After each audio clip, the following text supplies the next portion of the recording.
White house বা সাদা বাড়ি মার্কিন যুক্তরাষ্ট্রের রাষ্ট্রপতির দাপ্তরিক বাসভবন।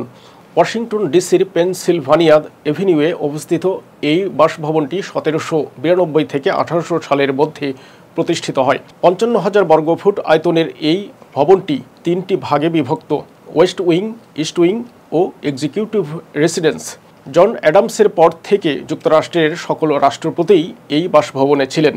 এই ভবনের স্থপতি ছিলেন জেমস হবান। তিনি আয়ারল্যান্ডের নাগরিক। যুক্তরাষ্ট্রে স্বাধীনতা অর্জনের পর প্রেসিডেন্ট জর্জ ওয়াশিংটন ঘোষণা দেন ফেডারেল সরকার নতুন একটি শহর গড়বে। সেটা হবে যুক্তরাষ্ট্রের রাজধানী। 1790 সালে গড়ে ওঠে যুক্তরাষ্ট্রের রাজধানী ওয়াশিংটন ডিসি।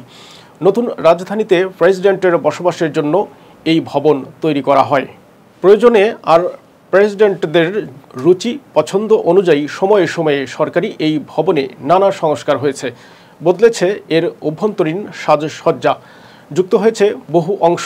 তবে বাহ্যিকভাবে সেই শ্বেত শুভ্র রূপ নিয়ে 200 বছরেরও বেশি সময়ের ঐতিহ্যের প্রতীক হয়ে দাঁড়িয়ে আছে এই বাড়ি।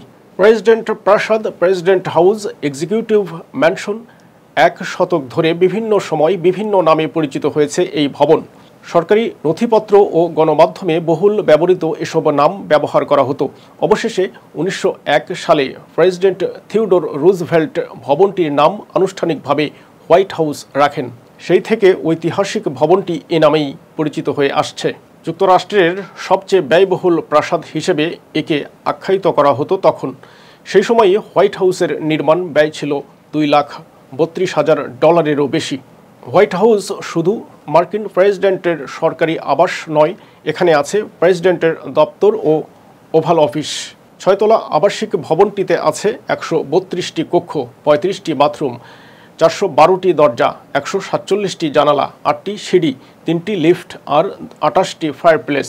মার্কিন প্রেসিডেন্টের আবাসস্থল দুবার ভয়াবহ আগুনে পুড়েছে। প্রথমবার 1814 সালে যুদ্ধের সময় ব্রিটিশদের হাতে, পরের বার 1929 সালে, তখন হোয়াইট হাউসের ওয়েস্ট উইংয়ে আগুন লাগে। দুবারই ভবনটির বড় ধরনের সংস্কার করতে হয়। প্রথমবার জেমস হবান নিজে সংস্কার করেন। প্রেসিডেন্ট টমাস জেফারসনের আমল থেকে সর্বসাধারণের জন্য হোয়াইট হাউস উন্মুক্ত করে দেওয়া হয়। সেই থেকে আজও দেশ বিদেশের হাজারো মানুষ হোয়াইট হাউসের নির্দিষ্ট অংশ ঘুরে দেখতে পারেন।